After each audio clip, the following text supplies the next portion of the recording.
Guideline के chapter number 15 को revise करने के लिए उसकी समरी मैंने जो लिखी है उसको मैं एक दफा यहाँ पे बता रहा हूँ। सबसे पहले बताया गया कि वैस्कुलर डिस्टेंसिबिलिटी जो है वो सारी वेसल्स के अंदर होती है, यानी कि एक तरह से इलास्टिसिटी हम कह सकते हैं, सारी ब्लड वेसल्स के अंदर होती है।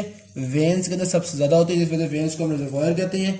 इसका फॉर्मूला होता है increase in volume over increase in pressure multiplied by original volume. ये इसका फॉर्मूला होता है वैस्कुलर डिस्टेंसिबिलिटी का।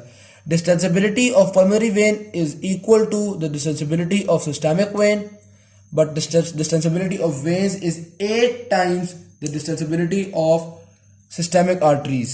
Systemic arteries से veins की 8 times ज़्यादा होती है और pulmonary artery की भी systemic artery से 6 times ज़्यादा होती है distensibility। pulmonary vein और systemic vein में बराबर होती है। capacitance या compliance एक नई टर्म है, मैंने रेड से लिखी। इसका फॉर्मूला है increase in volume over increase in pressure. ये वेन की 24 टाइम ज्यादा होती है आर्टरी से। वेन की डिस्टेंसिबिलिटी 8 टाइम ज्यादा है और वेन की कंप्लायंस 24 टाइम ज्यादा आर्टरी से। फिर वॉल्यूम प्रेशर कर्व क्या है, जिसमें वॉल्यूम एक्स एक्सेस पे होता है, प्रेशर वाई एक्सेस पे होता है। और वेन्स के लिए ये कर्व कुछ इस तरह से होती है, आर्टरीज के लिए ये कर्व कुछ इस तरह से होती है, क्योंकि वेन्स को प्रेशर को इंक्रीज करने से, सॉरी वॉल्यूम को ज्यादा इंक्रीज करने से प्रेशर में बहुत थोड़ा फर्क पड़ता है। आर्टरीज को थोड़ा सा भी वॉल्यूम इंक्रीज करें तो प्रेशर में बहुत ज्यादा फर्क पड़ जाता है। सिंपैथेटिक स्टिमुलेशन में वेसल्स नैरो हो जाती हैं, यानी कि ब्लड प्रेशर इंक्रीज हो जाता है। और जाहिर सी बात है ब्लड प्रेशर इंक्रीज होता है, ब्लड रिटर्न इंक्रीज होता है, जिस वजह से आपका जो हार्ट की पंपिंग है वो इंक्रीज हो जाती है, तो कार्डियक आउटपुट इंक्रीज हो जाती है। और vice versa for sympathetic inhibition. जाहिर सी बात है सिंपैथेटिक स्टिमुलेशन जो है वो हेल्प करती है हेमरेज के अंदर भी। हेमरेज के अंदर ब्लड वॉल्यूम कम हो जाता है तो ये कंस्ट्रिक्ट करती हैं, जिस वजह से जो रिजर्वॉयर होता है वेन्स के अंदर वो ब्लड भी सर्कुलेशन में ऐड हो जाता है और गुजारा चलता रहता है। डिलेड कंप्लायंस क्या है, स्ट्रेस रिलैक्सेशन मैकेनिज्म है। बेसिकली होता क्या है, जब ब्लड वेसल्स के अंदर ब्लड आता है तो प्राइमरीली प्रेशर बहुत बढ़ जाता है और फिर प्रेशर की वजह से आहिस्ता आहिस्ता स्मूथ मसल्स भी समझते हैं कंडीशन को और वो आहिस्ता आहिस्ता डायमीटर को बढ़ा देते हैं। जब डायमीटर बढ़ जाता है तो प्रेशर दोबारा कम हो जाता है, नॉर्मलाइज हो जाता है। तो एकदम बढ़ता है लेकिन ग्रेजुअली ठीक होता चला जाता है। ये डिलेड कंप्लायंस बहुत हेल्पफुल होती है। किसी के अंदर अगर ज़्यादा ब्लड की ट्रांसफ्यूजन कर दी तो डिलेड कंप्लायंस ही है जिसकी वजह से उसको गुजारा चलता रहेगा। और इसी तरह हैमरेज में डिलेड कंप्लायंस हमारे हेल्पफुल होती है हमारे पास। फिर उसके बाद आते हैं प्रेशर पल्सेशंस क्या होती हैं।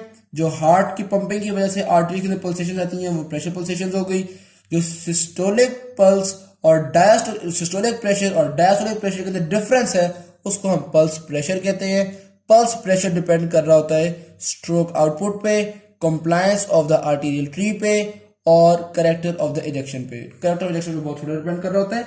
जो पल्स प्रेशर है that is directly proportional to the stroke volume output of the heart और pulse pressure is inversely proportional to the compliance of the vessel. Pulse pressure is, फिर यहाँ पे लिखा हुआ है pulse pressure is approximately equal two stroke volume output divided by compliance of the arterial tree. Abnormal pressure pulse की 4 वजूहत guide में लिखी हुई हैं। वो कौन कौन सी हैं? एओर्टिक वाल्व स्टेनोसिस, जिसमें पल्स प्रेशर कम होता है। क्यों? क्योंकि एओर्टिक वाल्व नैरो हो जाता है, कम ब्लड जाता है। फिर patent ductus arteriosus, ductus arteriosus से जब हार्ट रिलैक्स करता है तो कुछ ब्लड एओर्टा से रिटर्न कर जाता है पल्मोनरी आर्टरी में, तो इससे जो डायस्टोलिक प्रेशर है वो कम हो जाता है। और जब डायस्टोलिक प्रेशर कम हो गया तो सिस्टोलिक प्रेशर और डायस्टोलिक प्रेशर का डिफरेंस ज्यादा हो गया तो पल्स प्रेशर ज्यादा हो गया। फिर एओर्टिक रिगर्गिटेशन, जिसमें एओर्टिक वाल्व नहीं होगा या डिसफंक्शनल होगा, तो इसमें भी डायस्टोलिक प्रेशर बहुत कम हो जाएगा, क्योंकि जब हार्ट रिलैक्स करेगा तो एओर्टा से ब्लड वापस काफी सारा हार्ट के अंदर आ जाएगा, तो इसके अंदर भी पल्स प्रेशर जो है वो ज्यादा हो जाएगा। और इसके अंदर चूंकि वाल्व नहीं है तो ग्राफ के अंदर इंसिसूरा नहीं होगा। ये एक डिफरेंस था एओर्टिक रिगर्गिटेशन में। और आर्टेरियोस्क्लेरोसिस में पल्स प्रेशर जो है वो ज्यादा हो जाएगा। फिर वेलोसिटी, अच्छा फिर ट्रांसमिशन ऑफ पल्स प्रेशर होती है एओर्टा से लेके ये आर्टेरियोल तक पल्स जो वो ट्रांसमिट होती है। आहिस्ता आहिस्ता पल्स कम होती चली जाती है और वेलोसिटी ऑफ ट्रांसमिशन ज्यादा होती चली जाती है। Velocity of transmission of pulse pressure is inversely proportional to compliance of vascular segment. Compliance जो है वो आहिस्ता आहिस्ता कम होती है आर्टेरियोल तक, जिस वजह से वेलोसिटी बढ़ती चली जाती है। और कंप्लायंस कम होती है, पल्स कम होती चली जाती है। फिर ये जो पल्स है ये कम होती है, इसको डैम्पिंग कहते हैं। ये क्यों कम होती चली जाती है? दो वजूहात हैं इसकी, एक कंप्लायंस और दूसरा रेजिस्टेंस।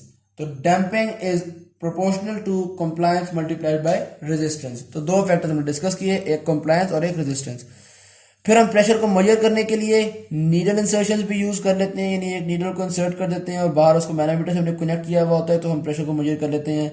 लेकिन ये क्लिनिकली लेस कॉमन है, ज़्यादातर हम ऑस्कुलेटरी मेथड को यूज़ करते हैं, जिसके अंदर हम स्टेथोस्कोप को एंटीक्यूबिटल आर्टरी के ऊपर रखते हैं और कफ को पहले हम प्रेशर उसके अंदर बहुत ज़्यादा एलिवेट कर देते हैं, फिर ग्रेजुअली प्रेशर को कम करते हैं। जब उसके अंदर हमें टैपिंग साउंड आना शुरू होती हैं तो हम समझ जाते हैं सिस्टोलिक प्रेशर है। फिर आहिस्ता आहिस्ता साउंड हार्शर और रिदमिकल होती चली जाती हैं। जब साउंड्स मफल्ड हो जाएं और आना बंद हो जाएं तो हम कहते हैं ये उसका डायस्टोलिक प्रेशर है।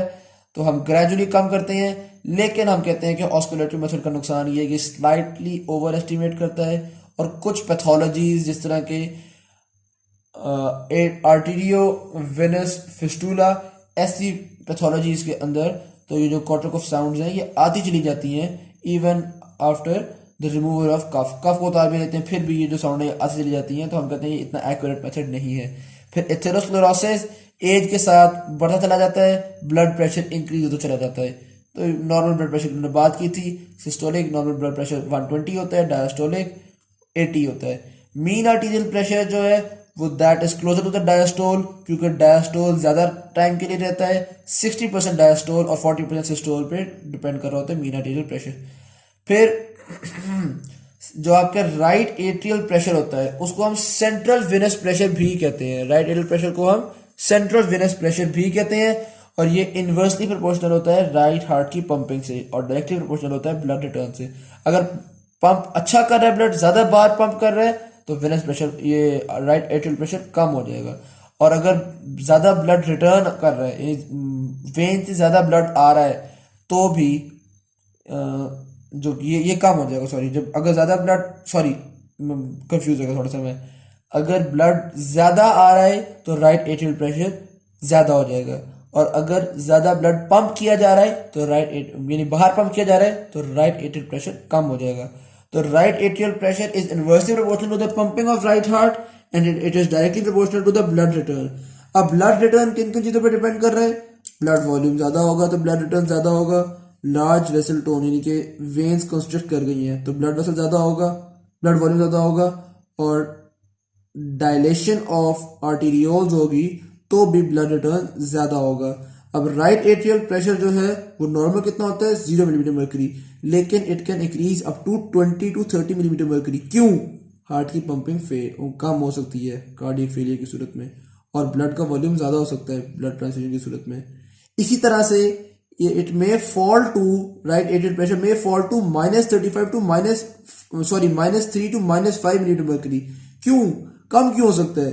हार्ट बहुत विगरस पंपिंग कर रहा है तो कम हो सकता है, या ब्लड आ ही कम रहा है, हेमरेज की सूरत में लेस ब्लड रिटर्न हो तो भी ये कम हो सकता है। फिर हम कहते हैं कि जो लार्ज वेन्स हैं उनकी अपनी रेजिस्टेंस तो बहुत थोड़ी होती है, बहरहाल एक एक्सटर्नल प्रेशर यानी कुछ ना कुछ बाहर से प्रेशर उनको मिल रहा होता है। जिस तरह जो आर्म्स में जाने वाली वेन्स है वो कंप्रेस हो रही होती हैं by the agglutinations over the first rib, इसी तरह से जो नेक में जाने वाली वेन्स है वो तो बिल्कुल कोलैप्स हुई होती है, कम से कम एटमॉस्फेरिक प्रेशर होता है। जो एब्डोमेन में जाने वाली वेन होती है उनको एब्डोमिनल ऑर्गन्स जो है उनकी तरफ से प्रेशर मौजूद होता है। उसके बाद हम आते हैं पेज 185 से आगे लिखा हुआ है if arterial pressure increases from normal that is to अगर यहाँ पे लिखा हुआ ये है कि जो आर्टीरियल प्रेशर है वो नॉर्मल से ज्यादा हो जाए तो जो ब्लड है वो आपके पास जो पेरिफेरल वेन्स हैं उनके अंदर रहना शुरू हो जाएगा, ज्यादा ब्लड उनके अंदर रहना शुरू हो जाएगा। और ग्राइटिन के अंदर लिखा हुआ है कि इवन जो कोलैप्स पॉट्स होते हैं वहां पर भी ब्लड फ्लो कर जाएगा, क्योंकि ब्लड एट्रिया में कम आ रहा है, क्योंकि एट्रिया का प्रेशर ज्यादा हुआ है तो बाहर भी हर तरफ प्रेशर बढ़ जाएगा पेरिफेरल वेन्स के अंदर। फिर उसके बाद लिखा हुआ है कि अगर इंट्रा एब्डोमिनल प्रेशर ज्यादा होता है, इंट्रा एब्डोमिनल प्रेशर ज्यादा होगा तो लेग्स के अंदर प्रेशर उससे ज्यादा या कम से कम उसके बराबर होना चाहिए ताकि लेग से ब्लड ऊपर एब्डोमिन की तरफ आ सके। फिर उसके बाद हम डिस्कस करेंगे ग्रेविटेशनल प्रेशर को, जो कि हाइड्रोस्टैटिक प्रेशर भी है, जो कि अपने ऊपर से मौजूद ब्लड के वेट की वजह से होता है। ये मैक्सिमम होता है फुट के अंदर, क्योंकि ये सबसे नीचे है जब हम स्टैंड कर रहे होते हैं। फिर इसी तरह से pressure due to the compression aids. अब होता क्या है बेसिकली, अगर मैं आपसे हैंड्स के अंदर जो प्रेशर है उसकी बात करूं तो 6 मिलीमीटर मर्करी, तो मैंने आपको बताया कि फर्स्ट स्ट्रिप के ऊपर जो एग्लूटेशन की कंप्रेशन है उसकी वजह से बन गया हुआ है। और 29 मिलीमीटर मर्करी हैंड की वेन्स की बात हो रही है। 29 मिलीमीटर मर्करी जो है वो उससे ऊपर का हाइड्रोस्टैटिक प्रेशर है, यानी उससे ऊपर का जो ब्लड है उसका वेट है। तो ये दोनों ऐड होंगे और हैंड्स की वेन्स का प्रेशर 35 मिलीमीटर मर्करी होगा। इसी तरह से हम बात करते हैं कि जो नेक है उनकी वेन्स कोलैप्स्ड होती हैं और इससे ऊपर जो जगह है यानी ब्रेन के अंदर नेगेटिव प्रेशर होता है, क्योंकि नॉन कोलैप्सोइडल वेन्स होती हैं यहाँ पे सैगिटल साइनस में। यहाँ पे नेगेटिव प्रेशर -10 प्रेशर हो सकता है। और जो नेक की वेन्स हैं वो कोलैप्स की हुई होती हैं, बाहर से एटमॉस्फेरिक प्रेशर 0 होता है, तो उसके अंदर का प्रेशर भी 0 ही होता है। तो ग्रेविटेशनल फैक्टर ऑल्सो, अच्छा आर्टीरियल प्रेशर को भी ग्रेविटेशनल फैक्टर इफेक्ट करता है। उसके अलावा हम विनस पंप्स को और मसल पंप्स को, ये एक नई चीज हमने सीखी थी यहाँ पे कि विनस पंप्स और मसल पंप्स जो होते हैं ये वैल्व्स की वजह से होते हैं। इनकी वजह से जो हमारे फुट है उनका प्रेशर जो है वो 20 मिलीमीटर मर्करी होता है, कम होता है। क्यों? इनकी पंप्स की वजह से। इनमें बेसिकली होता क्या है कि जो मसल की मूवमेंट है वो वेन्स को स्क्वीज करती हैं, ब्लड ऊपर जाता है। जब स्क्वीज करना बंद होती है तो ब्लड वापस नहीं आ पाता, क्योंकि वैल्व्स होते हैं। तो इस तरह ग्रेजुअली ब्लड को हम ऊपर भेजते चले जाते हैं। अगर स्टिल खड़े रहें तो ब्लड नीचे एक्यूमुलेट होना शुरू हो जाएगा, प्रेशर नीचे बहुत ज्यादा बन जाएगा, जिस वजह से कैपिलरी से बहुत ज्यादा प्लाज्मा बाहर आ जाएगा, ब्लड का वॉल्यूम 10 to 20% कम हो जाएगा। तो ये स्टिल खड़े रहने का नुकसान हो सकता है। और stretching of the veins makes the valve, अब होगा क्या, अगर वेन्स स्ट्रेच हो जाए ज्यादा ब्लड आने की वजह से वेल्व्स इनकॉम्पिटेंट हो जाएंगे या डिस्ट्रॉय हो जाएंगे, जिस वजह से वेन्स और ज्यादा स्ट्रेच हो जाएंगी, रिजल्ट करेंगी into varicose veins. Varicose veins क्या होती हैं? Bulbous protrusions beneath the skin. इसके अंदर एडेमा होगा यानी स्वेलिंग होगी, और क्योंकि न्यूट्रिशनल एक्सचेंज कम होगा इसलिए स्किन में अल्सरेशन और गैंग्रीन यानी लैक ऑफ ऑक्सीजन हो सकती है, और मसल पेन्स वगैरह होंगी, कॉम्प्लेक्सिटीज यहाँ पे होंगी। फिर हम डिस्कस करते हैं कि ब्लड प्रेशर को मेजर करने के लिए कैथेटर्स यूज करते हैं हम। वेनस प्रेशर को मेजर करने के लिए हम कैथेटर वेन के अंदर डाल सकते हैं और इवन राइट एट्रिया के अंदर डाल सकते हैं, इसको हम सेंट्रल वेनस कैथेटर कहते हैं। इसी तरह से हम पेरिफेरल वेन्स की डिस्टेंशन से भी मेजर कर सकते हैं और एस्टिमेट कर सकते हैं वेनस प्रेशर को। फिर उसके बाद हमने कहा कि ट्राइकस्पिड वाल्व के साथ के एरिया को हम reference level for the pressure measurement कहते हैं, और जब इंसान लेटा हुआ होता है उस वक्त इसको हम जीरो प्रेशर रेफरेंस लेवल कहते हैं। ट्राइकस्पिड वाल्व की सबसे आइडियल कंडीशन होती है हम जब रेफरेंस लेवल ले रहे होते हैं। फिर वेरिएंट ब्लड फिलिंग ऑफ, हाँ जी, जो आपका रेफरेंस लेवल है वो मेंटेन हो रहा होता है। एक फीडबैक रेगुलेशन होती है, फीडबैक कंट्रोल होता है राइट वेंट्रिकल की तरफ से हार्ट की फिलिंग की तरफ से। होता क्या है, अगर प्रेशर इंक्रीज कर गया तो वेंट्रिकल ज्यादा फेल हो जाता है, ज्यादा ब्लड निकालता है, प्रेशर नॉर्मलाइज हो जाता है। अगर प्रेशर डिक्रीज कर गया तो कम ब्लड फिल होता है वेंट्रिकल के अंदर, वो कम ब्लड को पंप करता है और यहाँ ब्लड बच जाता है और प्रेशर दोबारा नॉर्मलाइज हो जाता है। फिर आपकी बॉडी के अंदर ब्लड रिजर्वॉयर्स हैं, वेन्स, और ये कंस्ट्रिक्ट करती हैं अगर ब्लड का लॉस हो जाए, बॉडी के अंदर कमी हो जाए। फिर स्पेसिफिक ब्लड रिजर्वॉयर्स कौन कौन से हैं? इसके लिए निमोनिक है, हमारा सारा लिक्विड अपने लिवर विच। कहाँ पे हमारा सारा लिक्विड जी? हमारा सारा लिक्विड अपने liver which. Basically blood in जगह पे स्टोर करता है। एच हमारा का H फॉर हार्ट, सारा का S फॉर स्प्लीन, लिक्विड का L फॉर लंग्स, अपने का A for abdominal veins, liver का L फॉर लिवर, और विच का V for venous plexus under the skin. तो हमारा सारा लिक्विड अपने लिवर विच यानी कि heart, spleen, lungs, abdominal veins, liver and venous plexus under the skin. फिर उन्होंने बताया कि स्प्लीनिक साइनसेस जो हैं वो वेन्स की तरह ब्लड को स्टोर करते हैं, और रेड पल्प में आरबीसी स्टोर होते हैं, वाइट पल्प में डब्ल्यूबीसी स्टोर होते हैं, और रेटिकुलो एंडोथेलियल सेल्स भी मौजूद होते हैं। जो ओल्ड वॉर्न आउट आरबीसी होते हैं वो डेड हो जाते हैं। रेटिकुलो एंडोथेलियल सेल्स जो स्प्लीन के अंदर होते हैं वो उनको फैगोसाइटोस कर लेते हैं। Reticulo endothelial cells immune function भी प्ले करते हैं, बैक्टीरिया और वायरसेस को भी फैगोसाइटोस करते हैं।